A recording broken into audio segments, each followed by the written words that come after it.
Hi there, everyone. My name is Christian Eschbach, and welcome to another one of my album reviews. Today, I'm going to be taking a look at an album that I traded for. I traded Zeppelin IV for this album. Now, let's be clear, when I say I traded Zeppelin IV, I traded the CD copy I had of Zeppelin IV that was released in like the late 80s or early 90s, so it wasn't digitally remastered, it wasn't anything else, it was just a basic, flat, dead copy of Zeppelin IV. And I had a buddy that really loved Zeppelin IV, and he had an album that I saw, and I just mind blown boom.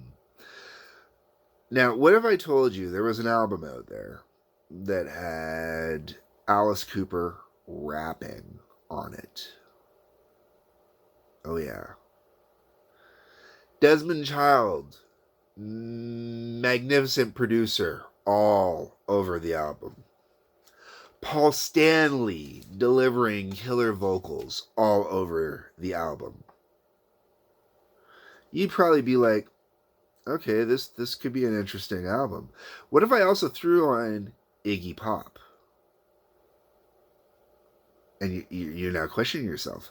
So let's get into this. Wes Craven's Shocker, the music. All right. Movie soundtrack.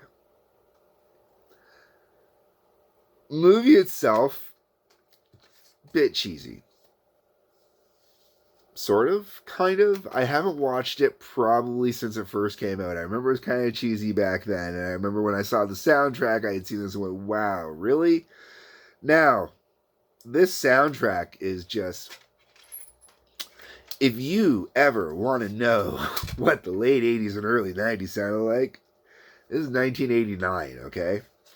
And you don't get any more 1989 than this. Now, I mentioned some of the things on here like Paul Stanley, Alice Cooper. Megadeth had recorded a copy of No More Mr. Nice Guy. It is easily accessible now because it's been released on the Megadeth album Hidden Treasures, which you can pick up. I own a copy of it as well. No More Mr. Nice Guy was only originally available on this soundtrack.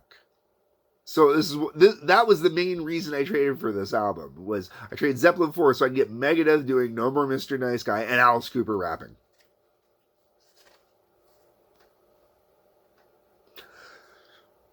Easy trade for me. Easy trade.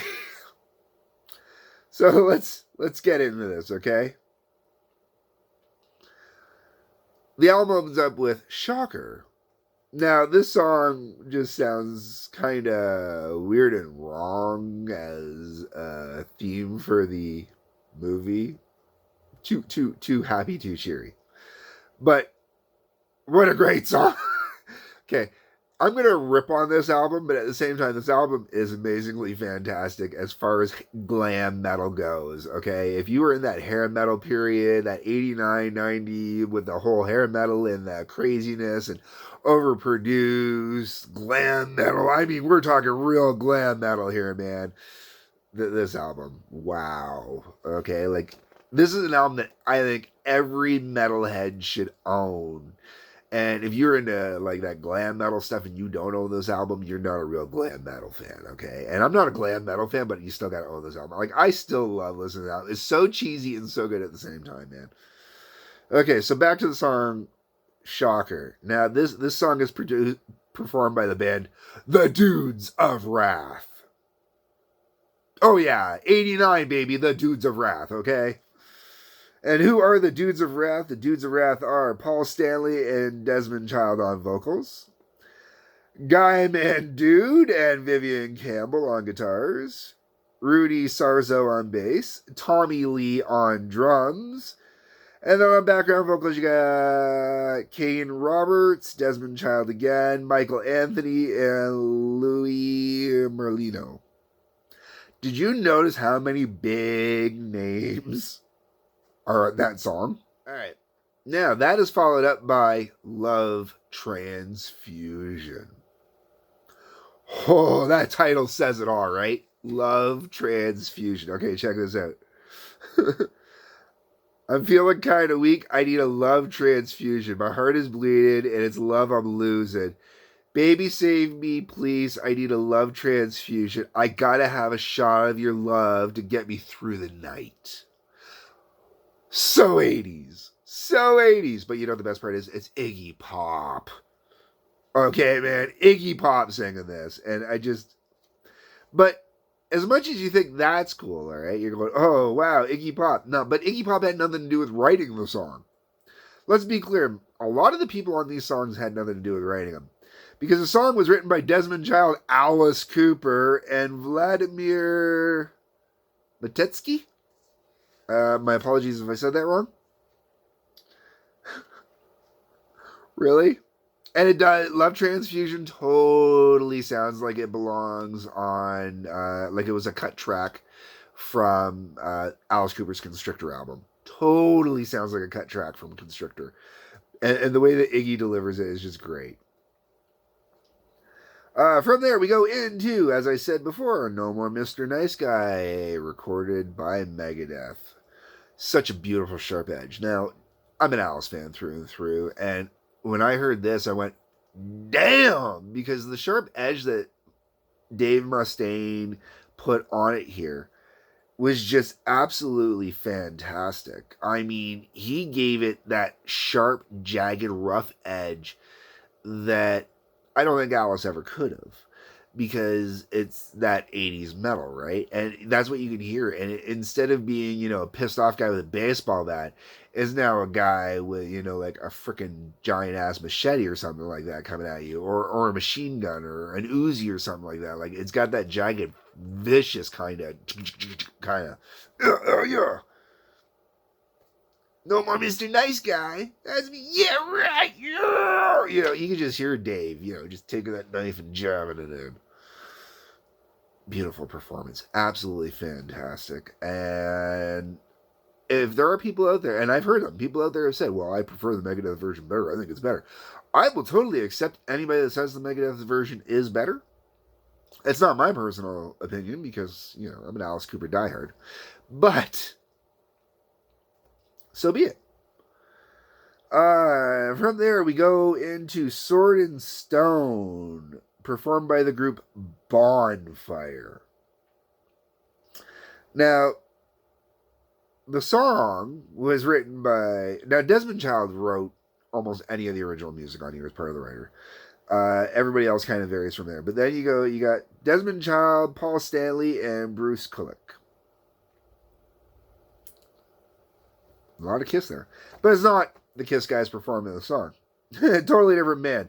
I've never heard of Bonfire, and after hearing this song, it's kind of understandable why I've never heard of Bonfire. By the looks of it, the names of the band, I'm going to say German. Most likely. Could be a couple other ones in there, Scandinavian maybe, but definitely that area. Okay, so then we got Timeless Love, performed by Saraya, or Saraya, or Saraya. You know, however you say that, my apologies. I would need someone to actually tell me how it's said properly. Now that is the vocalist's last name. It's Sandy Saraya. Yeah. But I'd like to point out that Steve Lukather plays the guitars on this, if you are familiar with Steve Lukather. This is the only song on this album I do not like. It is a piss poor, pathetic 80s power ballad. Written by Desmond Child. I apologize to Desmond Child, but the song fucking sucks. Moving on. We got Shock Dance, once again performed by the Dudes of Wrath. Okay, but the Dudes of Wrath change up a little bit. Now, you got Guy Man Dude, Desmond Child, Vivian Campbell, and Kane Roberts, who all wrote this song. This is the song where Alice Cooper raps, everybody. That's right, Alice Cooper raps on this one. So, Alice Cooper and Horace Pinker. Horace Pinker is the name of that dude. Not the actor, but the actual character is Horace Pinker. And this rap, Alice Cooper, listening to Alice Cooper and Horace Pinker rap on this damn thing, holy shit, it's worth the price of admission alone. It was totally worth the price of admission alone. It's so good and so horrible at the same time. Oh my god, I love it. The camp value of this is just through the frigging roof. Oh my god, you cannot get more camp out of this. And then guitars, you got Guy Dude, Vivian Campbell. Basses, two basses. You got Cornelius Mims and Rudy Sarzo. A whole load of background vocals. And then a whole bunch of other people in the congregation. Oh my gosh. Oh man. It just... I think it was one of those, hey man, you're like, Wes Craven's even on this, okay? I'm not joking. Wes Craven performs on this song. Wes Craven was one of the dudes of Wrath. Oh my god. Give me a second. Alright, so let's get serious again now. We move on to the next track, which is Demon Bell.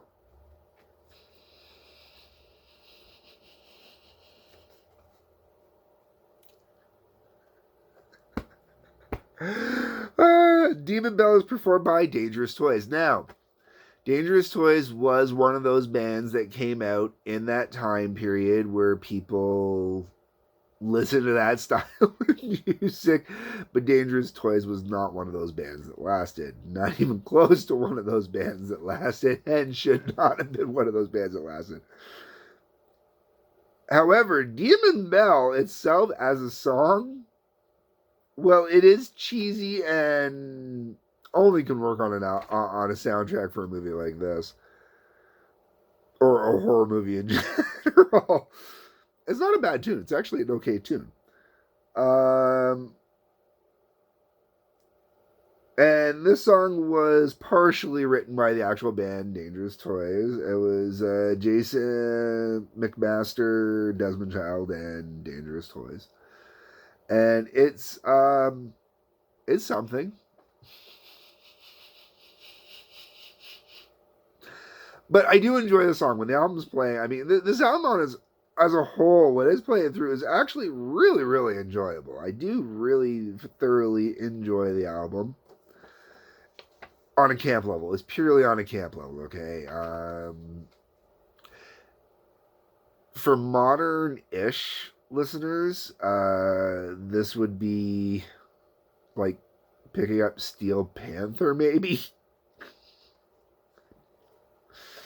It just, you know, you want to take it serious, but you can't. This is probably better than anything I've heard from Steel Panther, though, but I haven't heard a lot from Steel Panther, so I'd be mean there. My apologies.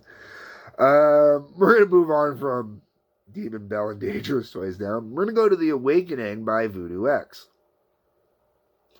Voodoo X was one of the only truly serious bands on this album. And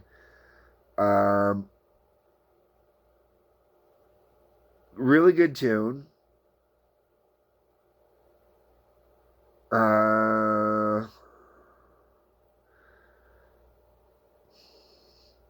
That's the problem. This one you can actually enjoy. Totally separate from the album. It's a good tune. It's hard to talk it up and camp it. It's just actually a decent tune. Different Breed, which follows that up by Dead On. Also, not a bad tune. It works on this album. It's not one of my favorite songs. Like the last two songs, they're good tunes. They work separate from this album, and I hate to say it's part of the reason why I'm not as fond of them on this album. I talk the least amount about them on this album because they work as good, solid album tunes on their own. And then the album finishes off with the Shocker Reprise, and the Shocker Reprise puts this amazing, happy, we have got the power Like this whole like chorus 80s like metal-y kind of bullshit stuff you heard in movies back then. It's horribly bad and good at the same time. And you have to wonder how the hell this song got put in. Like, why would you want to put a happy ending on a horror movie? Don't put a happy ending on a horror movie. That was a horrible choice to put a happy ending on a horror movie. Even if it was just for the credits at the end or something. Okay, folks. Seriously, though. My God, if you can find this album, pick this album up. This album is worth owning on so many levels. This album came out in '89. As you can see, it's been beat up. It's been used. I don't listen to it regularly. I only throw it on every once in a blue moon. I have to, when I need something to cheer me up, they make me go, yeah, all right, and put a smile on my face because of how campy and cheesy it is. This is what I put on. Really, honestly, I will trade Zeppelin IV for this album any day. Because Zeppelin IV is easy to come by. And I'll be honest, it just gives me a good excuse to, buy the digitally remastered blah, blah, blah, blah, blah, super edition of Zeppelin IV, right? Okay, yeah, so folks, that's my review for Shocker. That's enough. All right. Leave me your comments. Sorry, this was not serious, but leave me your comments. Let me know what you think if you've heard this album. If you haven't heard this album, it's okay too. Otherwise, hit subscribe for notifications when new videos come out. And peace, love, and take care. Enjoy a shocker.